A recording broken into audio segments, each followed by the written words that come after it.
দেওয়ার জন্য 4টে টিপস আপনাদেরকে জানাই দিয়ে যাব। কয়টি? 4টে। এই 4টে টিপস যদি আমি আমল করতে পারি, আল্লাহ সুবহানাহু ওয়া তাআলা অবশ্যই আমাদের পরিবারে সুখ দান করবেন। প্রথম নাম্বার, নামাজ ও দোয়া। নিয়মিত নামাজ পড়ুন এবং আল্লাহর কাছে প্রার্থনা করুন। নিয়মিত নামাজ দৈনিক পড়া লাগবে, নামাজ আল্লাহ সুবহানাহু ওয়া তাআলা সকলের উপর ফরজ করেছেন। ফরজ বুঝেন তো, মানে একেবারে করতেই হবে। কি করতেই হবে? নামাজ পড়তেই হবে, এটা ফরজ। আপনাকে নামাজ পড়তে হবে। আপনি যেখানেই থাকেন না কেন, যেই জায়গায় থাকেন না কেন, যেই কর্মেই থাকেন না কেন, পড়তেই হবে। নামাজ ছাড়া তোমার কোনো পরিচয় নাই। এই জন্য আমি আজকে এখান থেকে বলবো, সকলে নামাজ পড়বেন এবং আল্লাহর কাছে প্রার্থনা করবেন, আল্লাহ আমার এই সমস্যা সব সমস্যা দূর করে দেওয়ার জন্য যিনি রয়েছেন তিনি কে? আল্লাহ। এই জন্য নামাজ পড়বেন এবং দোয়া প্রার্থনা করবেন আল্লাহ সুবহানাহু ওয়া তাআলার কাছে। আর যত যা চাওয়ার দরকার সব আল্লাহর কাছে চাইবেন। আল্লাহ তাআলা আপনাকে সৃষ্টি করেছেন যাতে করে আল্লাহ বলতেছেন আমার কাছে চাও। তুমি কেন বাবার কাছে চাও? কথা কর ঠিক কিনা? আমি আল্লাহ তোকে সৃষ্টি করলাম, আমি আল্লাহর কাছে চাইবি। আমি আল্লাহ তোকে হাত পা দিলাম, আমি আল্লাহ তোকে জবাব দিলাম। আমার একটা আশা নাই যে আমার বান্দা আমার কাছে চাইবে, তো না চাইয়া আমার কাছে আরেকজনকে অংশীদার করলো, এটা তো আমি দেখতে পারি না। এই জন্য আল্লাহ সুবহানাহু ওয়া তাআলা রাগান্বিত হয়ে যায়। শিরককারীদেরকে কোনোদিনও ক্ষমা করবে না। এই জন্য সাবধান, চাওয়া লাগবে আল্লাহ সুবহানাহু ওয়া তাআলার কাছে। দ্বিতীয় নাম্বার, কোরআন তেলাওয়াত। কোরআন পড়ুন এবং কোরআন বুঝতে হবে। কোরআন পড়লেন, ওই কোরআন পড়া অনুযায়ী বুঝতে হবে যে এই কোরআনে কি বলতেছে, এই আয়াতে কি বলতেছে। এই তরজমা বুঝবেন, অনুবাদগুলি বুঝবেন। যদি না বুঝেন, সেদিন পড়েই গেলেন, তাহলে তো হলো না। কোরআন পড়ুন এবং বুঝুন এর ভিতরে কি বলতেছে। আপনার পারিবারিক, আপনার লাইফে যা কিছু প্রয়োজন হবে সব আল্লাহ তাআলা অটোমেটিকলি কোরআনুল কারিমে দিয়ে দিয়েছেন। এই জন্য আমরা কোরআনুল কারীম পড়বো এবং বুঝবো যে আল্লাহ সুবহানাহু ওয়া তাআলা কি বলতেছেন, এর ভিতরে কি বলতেছেন। তরজমাগুলি সুন্দরভাবে বুঝবেন। 3 নম্বর, দান সাদাকা।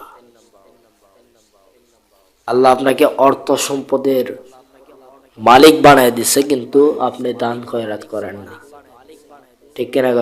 এই জন্যই আপনার সংসারে কি অশান্তি লেগেই আছে। আরে ভাই, দান সদকা করলে তো কমে না, বাড়ে। আর আল্লাহ তাআলার দান সদকা, সম্পদের মালিক বানায় দিল কে? আল্লাহ। তো আপনাকে এই যে হাত দিলেন কে? আল্লাহ। 2 হাত দিল কে? আল্লাহ। চোখ দিল কে? সব যদি আল্লাহ দেয়। জবান দিল কে? কথা বলার সুযোগ করে দিলেন তিনি কে? আল্লাহ। সব যদি আল্লাহ দেয়, তাহলে দান খয়রাত, অর্থ সম্পদের মালিক বানায় দিল তিনি কে? আল্লাহ। সব যদি আল্লাহ দেয়, তাহলে আল্লাহ রাস্তায় দান করেন না কেন? এই জন্যই অশান্তি লেগে আছে। আল্লাহ রাস্তায় দান করো বেশি থেকে বেশি। অনেকে মসজিদে জুমার দিনে সিরা টাকা দিয়ে আসে, ঠিক কিনা? আমাকে আমার মুসল্লি বলে, হুজুর দেখেন সিরা টাকা দিয়ে। বেটা বাক্কেল কোথাকার! আল্লাহর ঘরে দান করেছে, ওই ধানও আবার সিরা টাকা দিচ্ছে।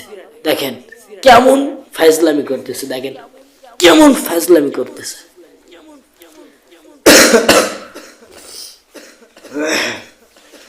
দান করবেন সব যদি আল্লাহর নিয়ামত, আল্লাহর দেওয়া নিয়ামত। আপনি এটা একটা জিনিস খেয়াল করবেন যে আপনার যে সন্তান, এই সন্তানটা তার দেওয়া আমানত, আল্লাহ তাআলা আপনাকে আমানত দিয়েছেন।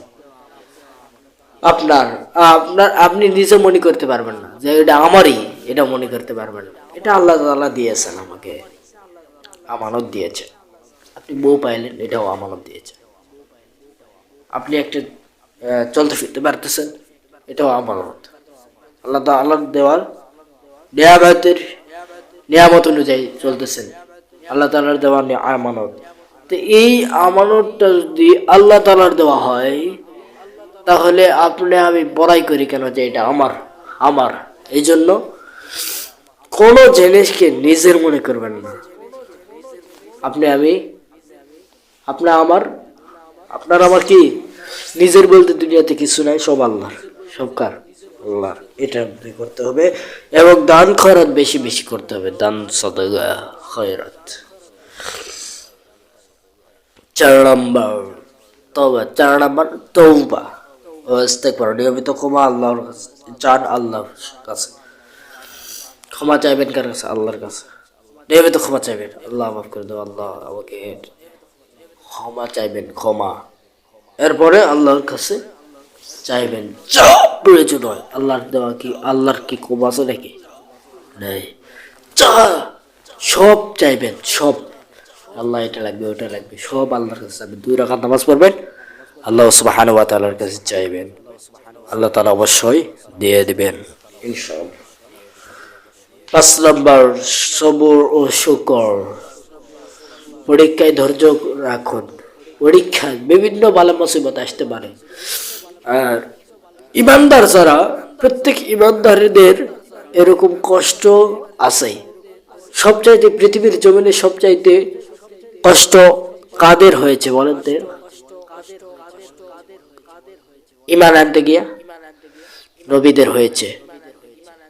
তো আপনি আমি যদি ইমানটা আনতে যাই, কষ্ট অবশ্যই হবে এবং পরীক্ষা হয়ে আসবে, ধৈর্য রাখতে হবে, ঠিক কিনা কর? আর আমাদের দেশে দেখা যায় সকালবেলার ইমানদার, ইমান আনাটা সহজ কিন্তু রাখাটা কঠিন। বলবেন কেন? সকালবেলা ফজরের নামাজ পড়ে আসছে, কি সুন্দর, বিকেলবেলা কি করলো? চুরি করলো, বা মানে গান বাদ্যযন্ত্র আসক্ত হয়ে গেল, ঠিক কিনা কর? সকালবেলার ইমানদার, বিকালবেলার নাস্তিক, বেঈমান, কাফের, ঠিক কিনা গান? এই জন্য ইমান, আমার দেশে দেখা যায় ইমান আনাটা সহজ কিন্তু রাখাটা কঠিন, ঠিক কিনা কয়? এই জন্য আল্লাহ সুবহানাহু ওয়া তাআলা এই সুখী হওয়ার এই 5টি টিপস এর উপর আমল করার তৌফিক দান করেন, বলেন আমিন।